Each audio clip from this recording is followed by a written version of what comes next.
Hey, everybody. Thanks again for joining me on Digging In. We have an amazing guest today. His name is Adam Mazer. And wow, like what an interesting story. He's had decades of success. He's a very active mentor. I mean, he believes deeply in giving back. That was a big part of his life. He's a father. And one of the coolest things about him is that he's a creative force. I mean, what he's done creatively is just he's leaving a legacy and he's impacting generations. So again, Adam, welcome to the show. Thanks for joining. Thanks, Matt. It's great to be here. So just to jump right into it, usually we begin the show by talking about where you started, right? We know where you are today. We know what you've done. And even if anybody's watching doesn't, we're going to get to that. It's a very cool story, but just bring me back to the beginning and tell me, like, how did everything start for you? Well, I grew up in Philadelphia and came from a very kind of working class family. Whole family was in the dry cleaning business. And I started to I think in elementary school is kind of where the writing bug began a little bit. Didn't want to do those typical holiday plays and things that every class was doing. And so I just started to write my own ideas and got the class involved and got, kids involved. And it was the first time I really got that experience of having people say your words and have reactions from an audience, and to realize that this actually is a thing, and this is a way to communicate. So by the time I was at 15, 16, you thought, oh, LA, like. I started to think, in fact, I showed my girlfriend recently in my high school yearbook how I had signed, I would sign a lot of the things to my friends back then in 12th grade in 85, come visit me in LA, Wow. Talk about the importance of visualization. Yeah. And which I didn't really know what that meant. I think I'd come to LA maybe once on a teen tour, at 16 or something, for like a few days. And, that was my connection to LA. But, and then I had heard about Syracuse and about Newhouse, the Newhouse School up there being this great communication school and film school, and didn't really know anybody. People from my neighborhood didn't go to Syracuse. It really wasn't on the radar for people in my neighborhood. And I think there was part of it was like, just thought the name was cool and just the idea of it, and upstate New York and whatever. And I think the only girl I knew who was a couple years older that went there, she just was like cool. I just remember, oh, wow, like, she goes there. That must be like a good place to go. And anyway, so that led me to go there. And I think went to visit like in 12th grade. And but I did have a moment, just to get back to what we were saying earlier about, there was a moment where I had an uncle who had said to me, hey, listen, he didn't go to college, and he was making, he was making a really nice living, having his own dry cleaning business. And he said, you don't need to go to college. You can just work for me and you'll take this over and you'll have a great life. You'll have but of course that was, I thought about it for a second, I guess, but it was like, okay, no, that's not my path. I got to get out of Philly. I got to get out of the dry cleaning business. I need to really explore my creativity and my imagination and at least give it a shot, but I knew once I left, I would never come back. So a couple of things before because when you get into the post-college, it gets more exciting, but I'm just so interested. So you come from a working class background for 100%. Yeah. So you had a work ethic that was ingrained in you. Like, yes. I assume you're a workaholic. I mean, what you've done, you're a hard worker. So that you saw that. Yeah. Well, yeah. I saw that. My earliest memories of we like I said, we lived in this. We lived in an area outside of Center City, Philadelphia, as some people might be familiar with. Just Center City, of course. But but the dry cleaning business was actually that my grandfather started. Was in Center City, just a couple blocks from City Hall, and the Philadelphia Inquirer building was next door, and a bunch of hospitals were in the area. So we were not like a residential cleaners, you know what I mean?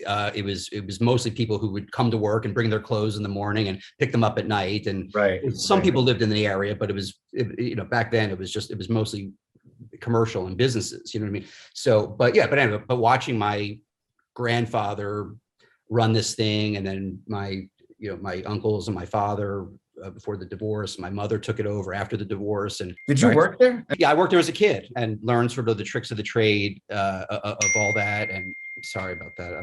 I'll turn that off.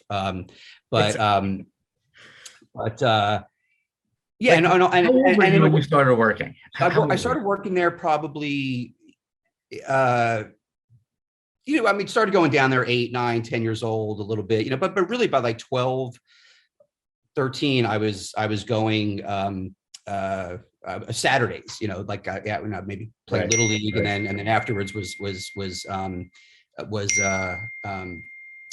was kind of my Saturdays, was working for a few hours.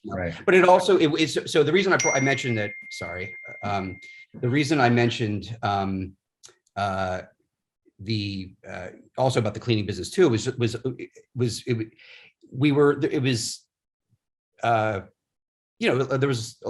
lot of different ethnicities down there, and being from like not a sheltered area whatsoever, but it was just like, it really was like the real world, I guess is really what I'm trying to say. There was a real world around, diverse, a lot of diversity, and meeting different people from either they were reporters at the Philadelphia Inquirer, there were doctors at Jefferson or Hahnemann Hospital, people who worked at City Hall, but all different ranks and all different capacities. You know what I mean? So it was just a really interesting kind of dynamic to like work there, work in a business, see how a business operated, and to be around that diversity, which I think was really important for me at the time as well.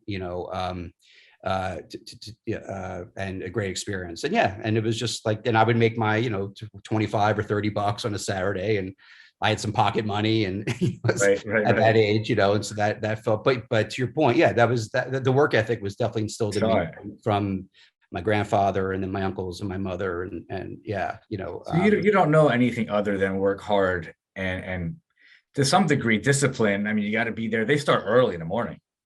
Right. So you saw discipline. Yeah. Oh yeah. Yeah. And it was 6 a.m. And, and again, when my parents divorced when I was 8, I mean, my mom, she would leave at 6:30 in the morning, and she wouldn't be home till 7 o'clock at night.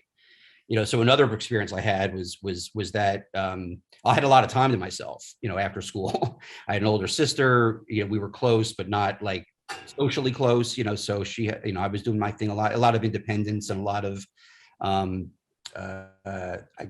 again, I think somewhere within that time was where the imagination just started to kind of blossom as well. It's interesting. As you just said that, what I just wrote down was the word independence.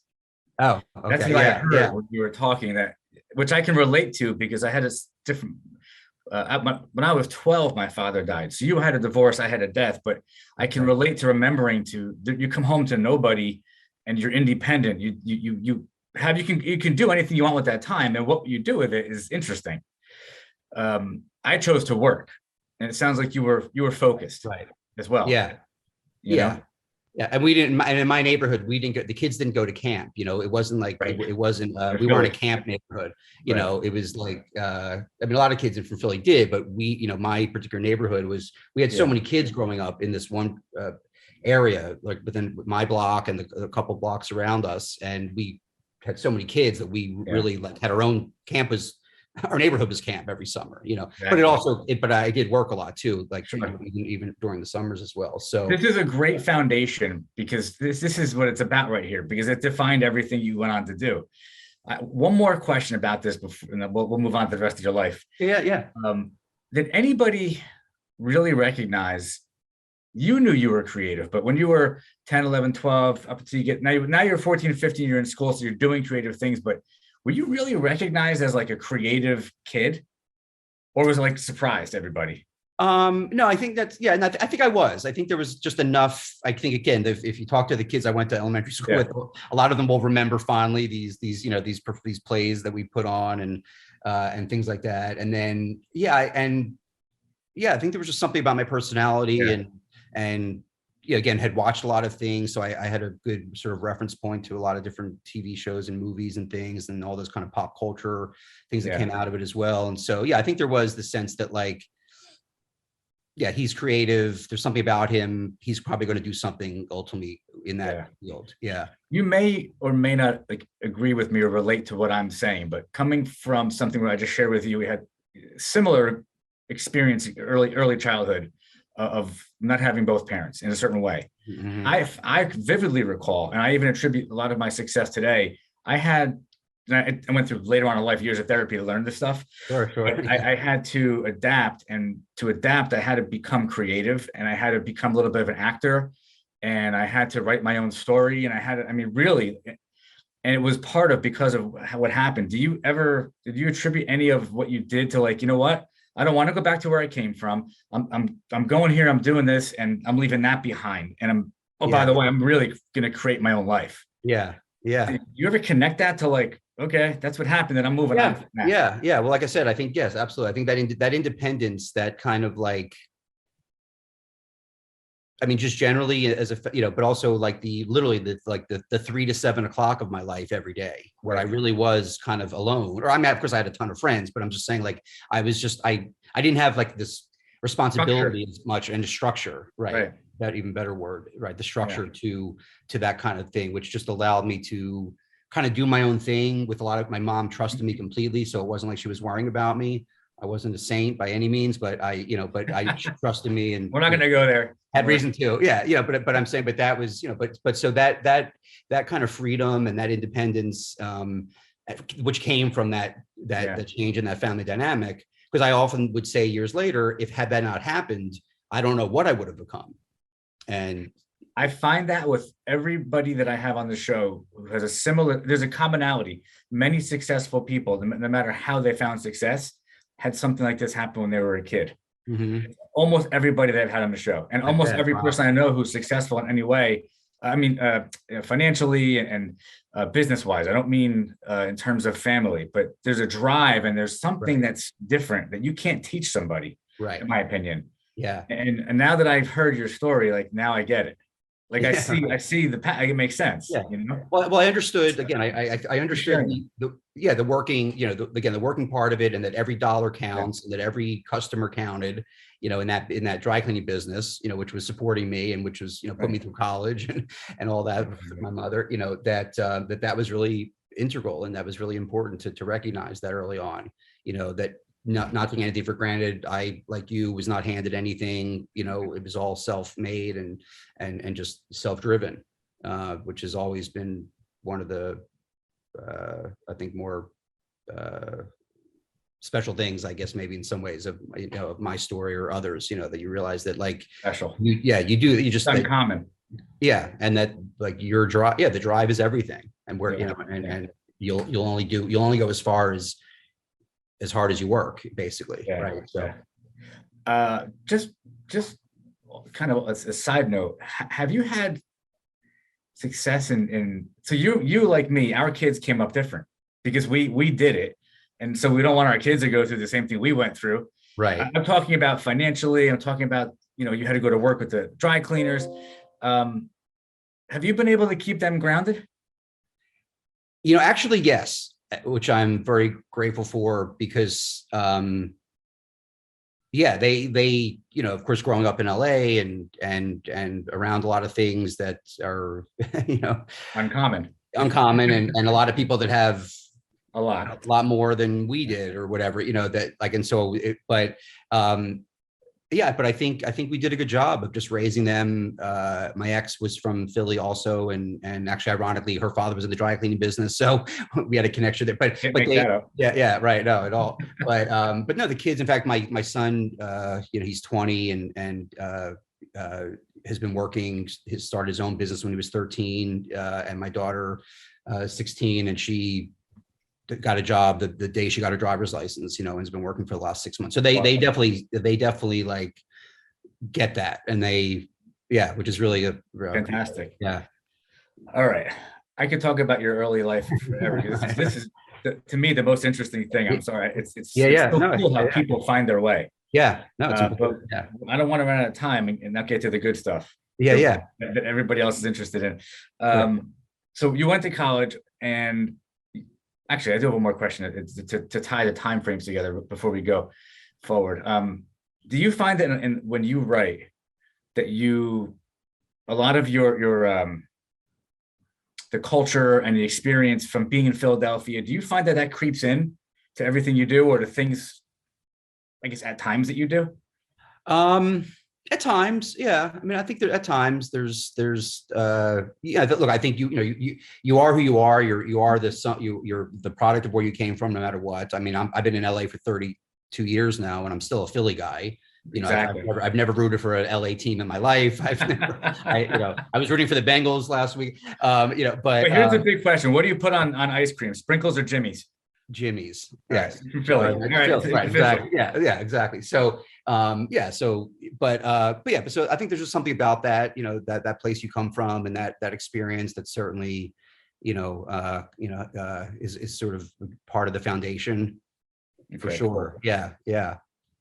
All right. You went to college and then so quickly through that, so went to Syracuse, went to Newhouse, had a great experience up there. And again, just there was never a doubt from freshman year that I was going to LA right afterwards. I graduated, I guess, late May of '85 and or early June, whatever it was.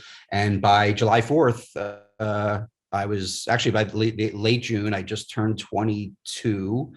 In '89, and my best friend, who I've known since I was 2 years old, he and I drove to California together. We took a month on the road, saw the country, had some incredible experiences for a month. He didn't stay; he just took the ride. Yeah. We did that together. And basically I, got a couple of like PA jobs. I didn't know a lot of people there when I got there. I had one friend from high school who moved out right after high school. And then I had one of my best friends from college, Craig Borton, who Carol knows, and who wrote Dallas Buyers Club, another screenwriter. So I had two couches to sleep on, when I first got there, these guys. And talk about creative, by the way. What a story.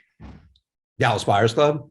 Yeah. Oh yeah. Well, yeah, we could do a whole hour on that because I actually was integral in that movie as well, that people don't realize.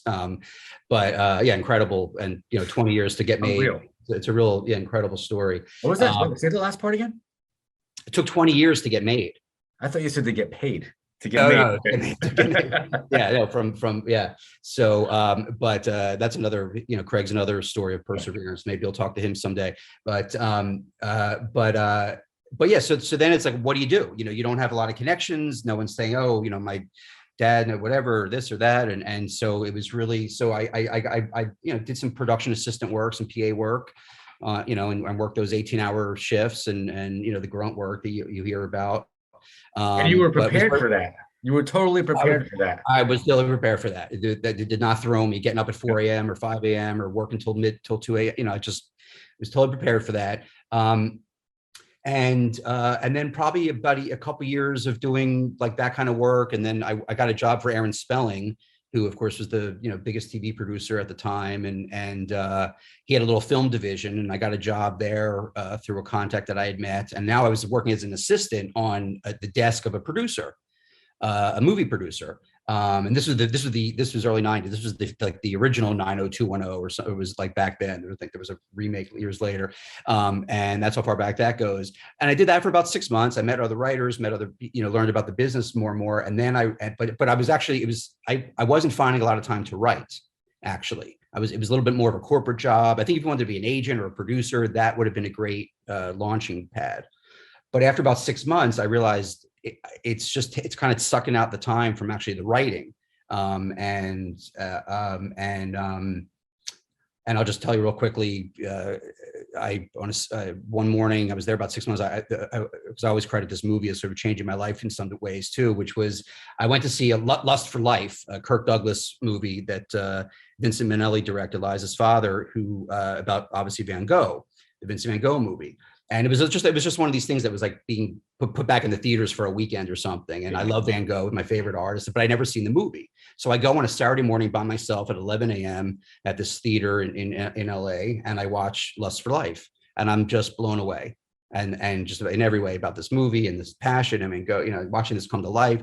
And Monday morning, I went to work. I quit my job, and I said at Aaron Spelling, and I said, you know what? If I'm going to do this, really, I need to give myself, not the pain that Van Gogh went through necessarily, but I need to I got to do it my own way. This cannot be, I'm not going to just do some formulaic kind of track because it's not going to get me where I want to go. And that movie inspired me greatly. I quit my job. I gave my 2 weeks and actually, which is a hard thing to tell your mother after she puts you through Syracuse, but I'm going to wait tables, Mom. And I lived in Venice Beach. But I need to experience life. To be a writer, I need to experience life more and more, and just kind of be a little bit more spontaneous with things. Not irresponsible, really aware and really introspective. Like you thought that out. Yeah, no, I did, and I mean, because people are like, "Wait, you're Aaron Spelling? It's a great company. Oh my God, whatever." And and you had a goal, and you never lost sight of it. Yeah, and again, it was the best thing I did. Now I waited tables for 3 years. Of waiting tables in Venice Beach and working on my craft and getting rejection letters after rejection letter after early submissions, the scripts and things. And, but just realizing just got to keep doing it, And so I did that. And then about 1990, and then, I stopped waiting tables for a little bit, some other jobs, got some close calls. And then in 1995, I had been there about 6 years at that point. That's when I wrote a script called Freeze that never got made, but it was an action movie set in Antarctica. And back then in the 90s, it was like, two things were going on. One is everyone was doing it was like Die Hard in a something, right? I mean, everyone was trying to, right. It was like the Die Hard model, put it wherever some great, other, location or setting that could be, and back then too, people were selling scripts left and right. I mean, you had to have talent, don't get me wrong, but It was like the checkbooks were open. And if you had good ideas, even if the script sucked, it was like people were taking chances on people, whatever. But, wasn't that also the same time that the things were happening with a lot of the animation, like Toy Story? Was that around the same time? Maybe a little bit after that, but this was sort of, I'd say more mid 90s was just more of like the action movies, Schwarzenegger, Stallone, Bruce Willis. I mean, those were just the big movies of the time. Sure. Rambo. I grew up on that. That was it. I was in high school. Yeah, right, exactly. So, Freeze sold to Columbia Pictures, and I never, had to wait tables or be a PA again. And I think part of my story, which I do think is interesting for people, is also that, so I sold my first script in 1995, right? My goal was, I wanted to be a professional writer by my 10-year high school reunion was my goal, right? So I think I was probably maybe 26, 27 at that point. My 10-year high school reunion was the following year. And by the time I came home to Philly for my 10-year high school reunion, no one had seen anything I've written, but people knew that I had sold some scripts and my name was in the things and whatever, and it was exciting, But the perseverance part of it is that Breach, the first movie that I wrote that got produced, which was the Robert Hanssen story, the FBI agent who spied for the Russians for 20 plus years, Chris Cooper, Laura Linney, Ryan Phillippe. I think it's a great movie, and I think it's really kind of a great spy thing, because it wasn't so much about the action, it was really like the drama and the tension and the suspense of that movie that really worked well. But that movie didn't get released until 2007. So you go back and you think, that was, again, moved there, and that was like 17 years of being a working writer, having a lot of failure, and not failure, I shouldn't say that, but a lot of disappointment, where a lot of projects I was being paid to write didn't get made for one reason or another. But I was making a nice living and doing well and started my family and all that. But it took till the release of Breach in, I think, February of 2007, where it was finally the name on the screen moment, But I think that's really an important thing, because again, my story is not an overnight success story, and it took a lot of hard work and fortitude to get you didn't have, I'm really glad you went that deep, because you had like the typical, starving artist story. You weren't starving, but you took the journey that you needed to take. Whereas people sometimes just know somebody, or maybe they just happen to right place, right time, and maybe it's a disservice that they don't get to experience that time, because you need those, as Malcolm Gladwell says, your 10,000 hours. Mm-hmm. Yeah, right. Yeah. You do need that. Like, that matters. That builds it's the wisdom. the characters, the integrity. It's like all that experience is priceless, and you did it. Yeah. No, and actually, because I know a few guys that I knew, a couple women as well, who maybe got that lucky thing where they sold the script early or young, a movie got made, and some went on to have great careers, but a lot of people, it was sort of a one-hit kind of wonder type of situation. They just weren't ready, or they didn't know how to do the next one, as well, or whatever, and it just, and so it happened quick, but almost too quick for a lot of people. It's an interesting point. They weren't ready. You had so much time had gone by when you finally had, when you want, all of a sudden you get, it's almost like that dazed, like, wait, did this really happen? It's almost like you're lightheaded, right? Yeah. And then you were ready because you had been wanting it for so long, but then it felt surreal. Like, wait, this really happened. Yeah. Right? Well, walking into a crowded movie theater for the very first time, and I mean, literally a sold out movie theater, to see your movie that these people had all bought, hundreds of people had bought tickets that morning or whatever to come see this movie, and to walk into this thing, I'll never forget. I mean, so that was sure. Yeah. But I just wanted to, really, that was one of the things I wanted to mention today for sure, was that the perseverance for me personally, and for a lot of people, because success doesn't come easy. Long-term success, is really difficult and challenging to maintain. And how do you do that over a career and over a lifetime? And I think in a lot of fields, and it's just not, the longevity is really difficult and challenging. That's a fantastic message. So to that point, you've gone on to do well, and you continue to be creative, and you continue to be recognized for the work. Where did the ideas keep coming from? Well, what happened for me was Breach was one of the first stories that was a true story that I had worked on. And it's too long of a story to tell you how that happened. But when I found the guy, the character that Ryan Phillippe played, was this young FBI operative who became like a sort of a, put on the desk of Robert Hanssen and helped the FBI get the evidence they needed to arrest this guy. So I had met this guy, the real character, and anyway, sold his story basically, and that led to Breach. And then I realized, and this probably also came a little bit from Syracuse and whatever, but just there was like this journalistic bent to realizing that within the true stories, there's just a lot of research. I mean, it's one thing to write a movie like Freeze, like I said, my very first script that was an action adventure thing. And yeah, I read books and learned about Antarctica, but you're just letting your mind go crazy. Right. You're just going having fun with this thing and just trying to outright and outdo other scenes you watched before, craziest car chase or craziest chases on, snowmobiles and all this kind of shit. So, but then what I realized once really Breach got established, and then when I started to work on You Don't Know Jack, the Jack Kevorkian movie that Al Pacino starred in for HBO that came out in 2010, that's when I really realized that, like, what I love to do about it as a writer is also the fact that a lot of what I do is true stories, and I get to meet real people, get to sort of learn the whole story, and then how to sculpt it. What do you tell when you're trying to tell someone's life story or someone like Jack Kevorkian, so that was just something that I really have appreciated about what I was doing, because it really became much more personal. Yeah, for especially sure. Writing Jack. The patients' families, and again, it was such a controversial subject matter. So talking to the right wing, conservatives who hated him, and families that he helped, who all had, people just had such varying emotions about Jack Kevorkian, assisted suicide, and the whole issue. Polarizing, very topic, fairly polarizing.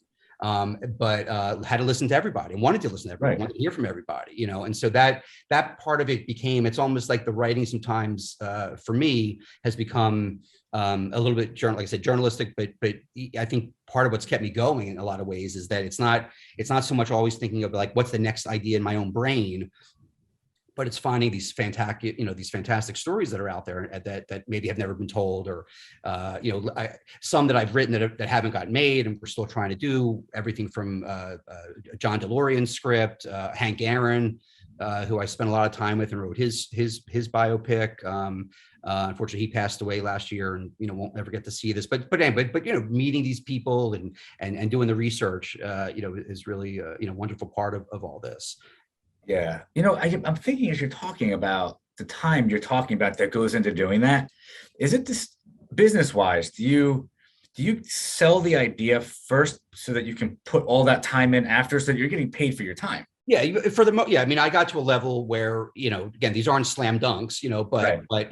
but generally it's more about me going into a studio or a network or and pitching them, hey, I got the rights to this thing, and and yes, and you get to that level where you hopefully more often than not can get paid ahead of time. It's sort of like being commissioned, to write, Right.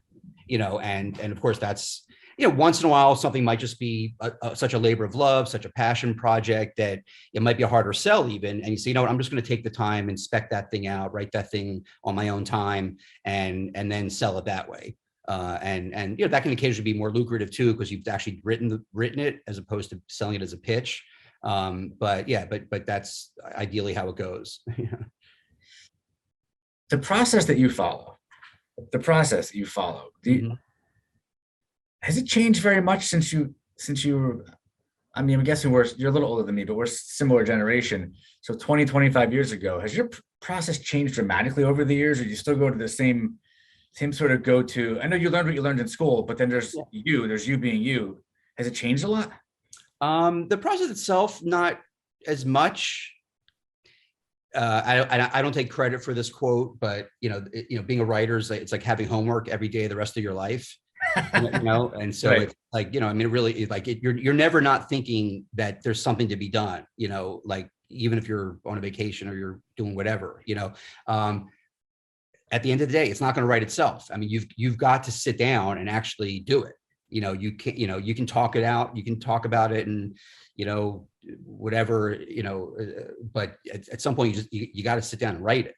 And so the process itself really hasn't changed a lot. I mean, I guess you learn some things along the way that make the process either easier or just kind of help yourself, set yourself up for the most success within it, and learn how to deal with all the other things that are the trappings of, procrastination or family or raising kids at a time. Right. Those things very difficult when you got crying babies in the next room or whatever, and that kind of thing.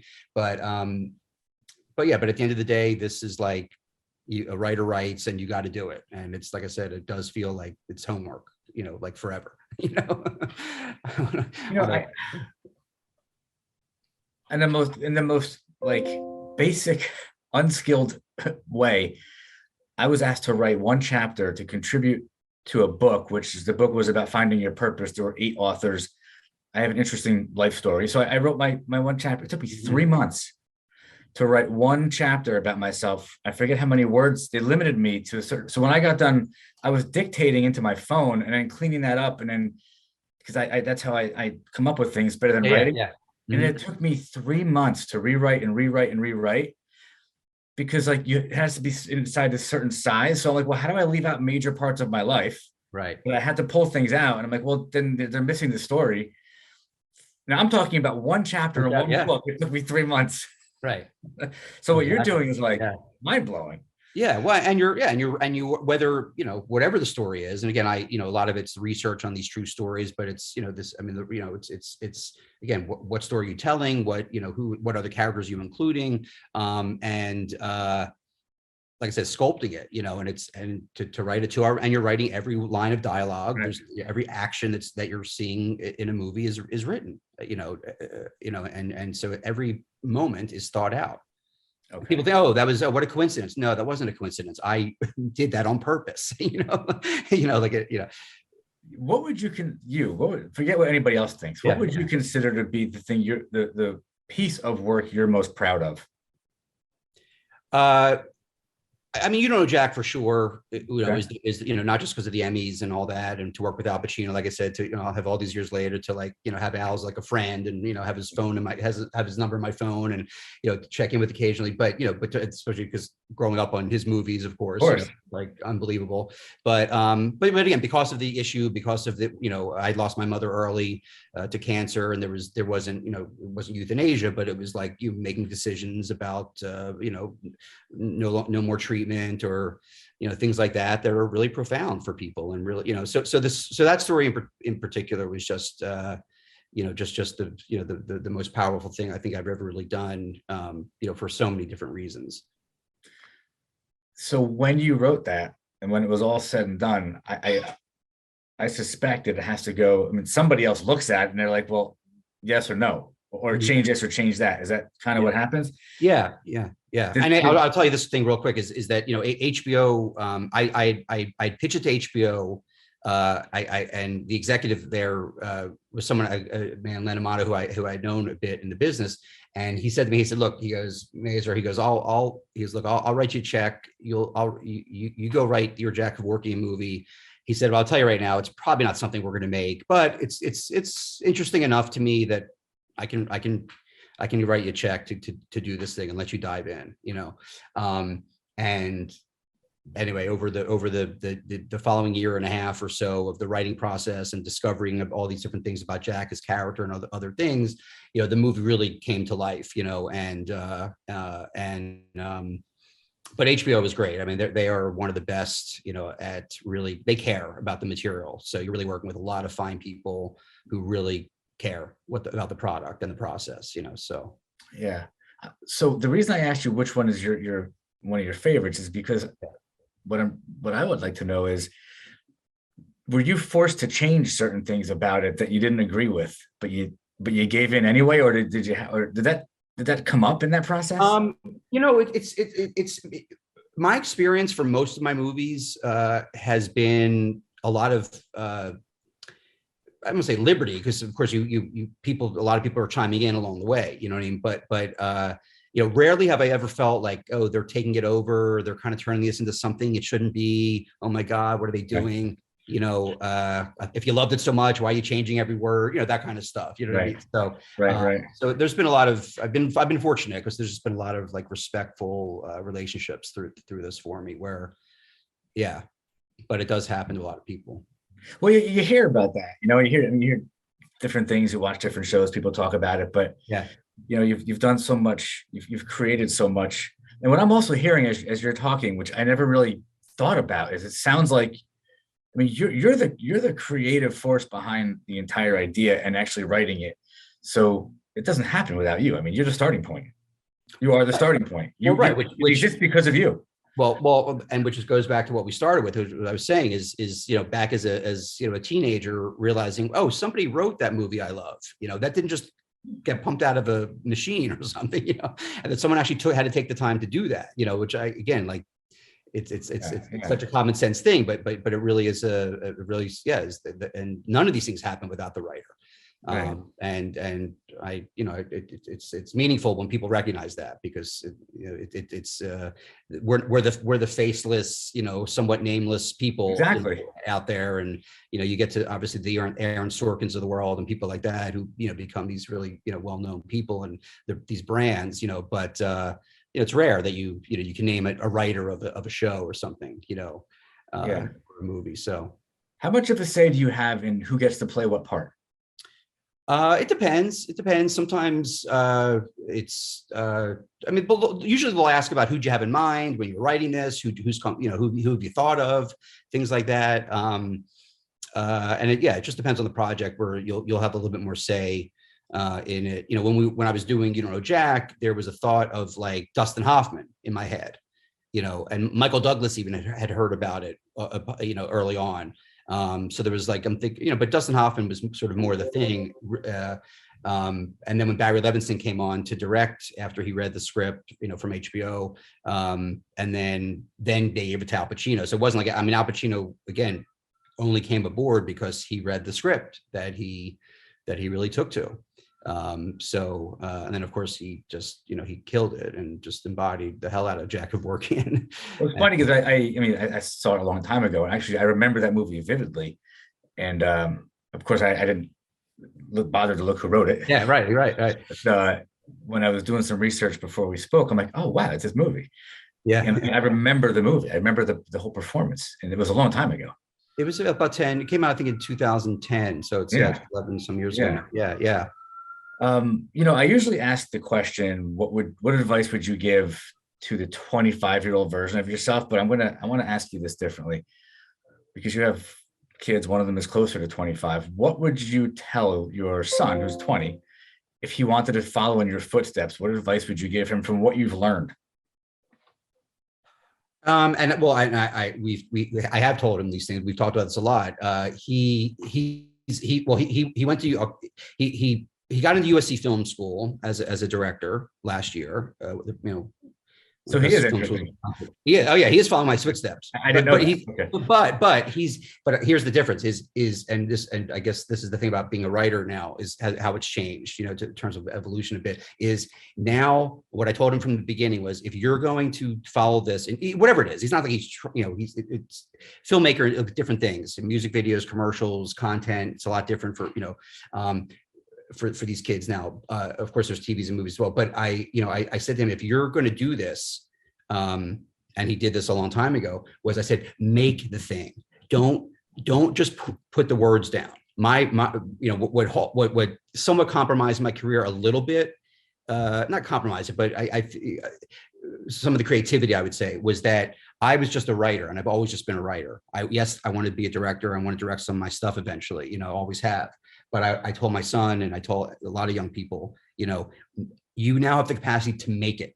Don't rely on trying to have someone read a script of yours and say, oh, what a great writer, and let's hire him it happens, but you all have the tools now with your iPhones, your editing things, your Adobe Premieres, all this shit that's out there, make something. People want to watch it. They don't want to read it. They want to watch it. 100%. 100%. So make something, do a 5-minute short and blow people away. And that's going to get you a job that took people like me in my generation years to get.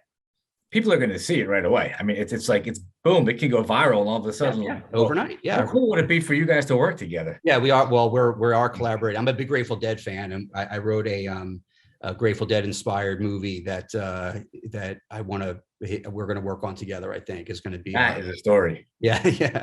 Not a biopic, actually. It's not the story of the band, but it just uses their music to tell a story, like a modern day story, kind of based on their music and their songs and characters in their songs. And he likes the Grateful Dead too now, so it's like a labor of love for both of us. So so we're gonna co-direct it. It's already written. And it's going to be the thing that will be. Then when we ask me next, what's the thing you're most proud of? It's going to be that one. That's awesome. So, yeah. I was going to ask you what's changed the most since you started, as far as I'm not talking about your process, but what's changed the most. You already answered it, because what you just explained to me is how the films are made and how you can do it on your own. That is the dramatic change. It didn't exist before. And that's really a good message for anybody who's not even in this business, in any business, really. It's like, you can do whatever you set your mind to. There's now more than ever, the opportunity is like endless. Yeah. Endless. You as an individual can do anything. Yeah. And the only thing stopping you is the people in the way who you need to get a yes from. Or the guy in the mirror. Well, true. Right. But when the more yeses you need from people outside of your control, the harder your journey is going to be. Because those yeses are going to be no's too easily from other people, or there's too many hoops to jump through. Right. So if you can, whatever your field might be, whatever it is you're pursuing, but the more you can have control over it, and limit the amount of yeses you're going to need from other people, I think you will find a faster, hopefully more a path to success as well. Last 2 questions, I promise. Sure. First one, what is your favorite? I'm a huge fan of biopics. What is your favorite that you didn't make?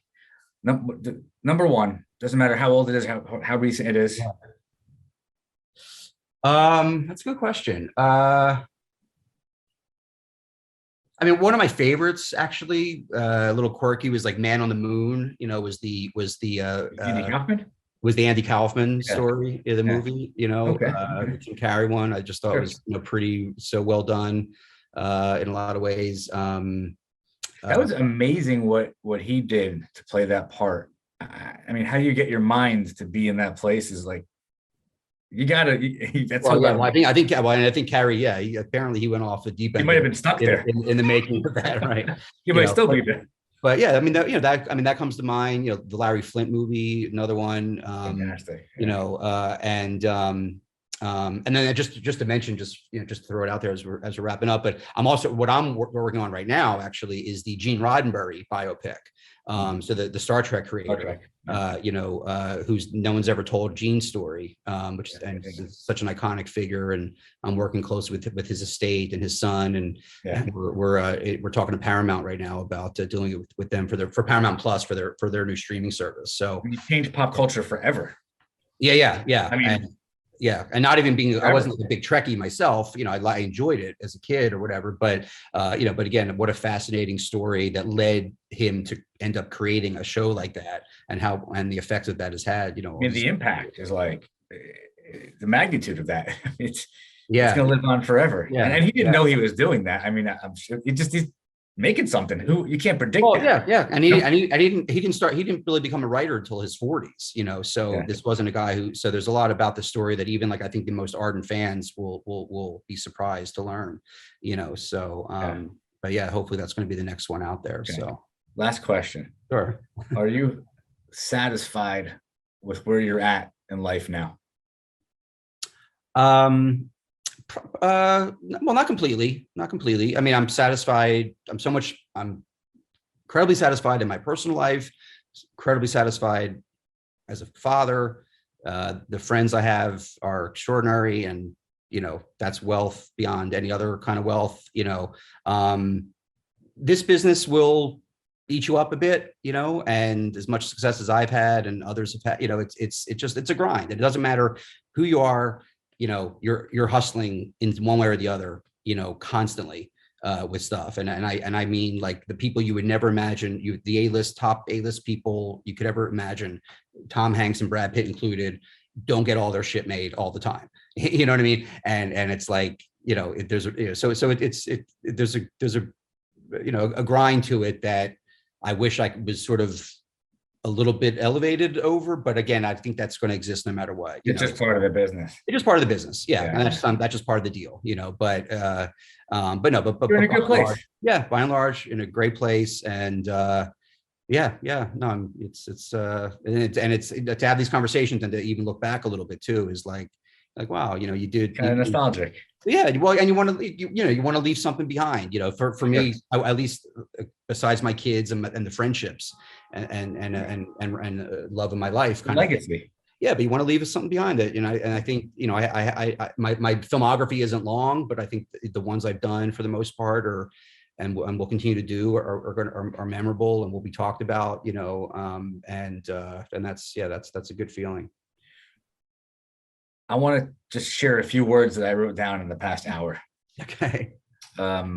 Because we talked about, I think before we started recording, that this show is about helping people reach their potential. And you did not disappoint me. I assumed your story was going to be fun, cool, but the early part of your life was going to be full of lessons, and was. So working hard. By the way, whether you come from a working class family, doesn't matter socioeconomically, but being around hardworking parents does set a tone for you. These are the words. These are your words, some of them, most of them. Diligence, 100%. We shared the thought on independence. Yeah. Right? That's important. Perseverance, priceless. Being prepared.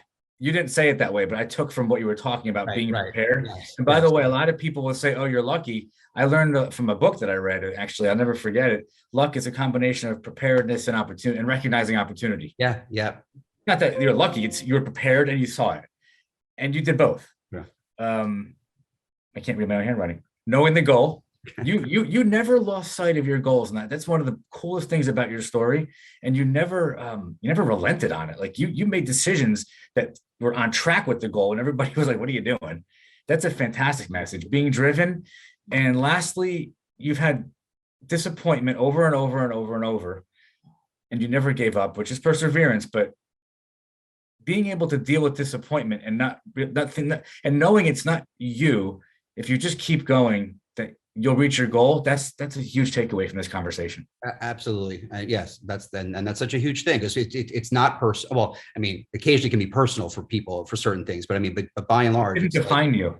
Yeah, and if you let them define you, then you're a victim. You know, I mean, it's not even. I mean, you're just, you allow that to happen. You just can't allow it to happen. Whatever it is you're pursuing, you know, and that's really an incredible lesson. Listen, I'm going to stop right there because we just shared a lot of gold nuggets with people. Yeah. I want to thank you so much for coming on the show. Yeah, it was fun, man. No, really. Cool to meet you. Yeah. You too. Stories.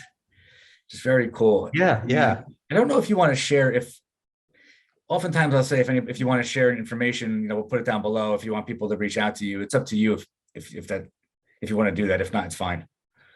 Yeah, I'm not really, like, I'm on Facebook and Instagram, whatever. I don't really have like a thing of like a website or Cool. Things like that. But if you can find me, I'm always happy to answer questions and talk about stuff. But I would say to everybody, keep an eye out whenever it comes out for the Gene Roddenberry. That's story. That's your next big thing you're working on. Right? So you want to get that to everybody. Yeah. And I finish up every one of these by telling everybody out there to do the work, be humble, and hustle. And you exemplified that. And that's how you reach your potential. So again, thank you. All right, Matt, I appreciate that.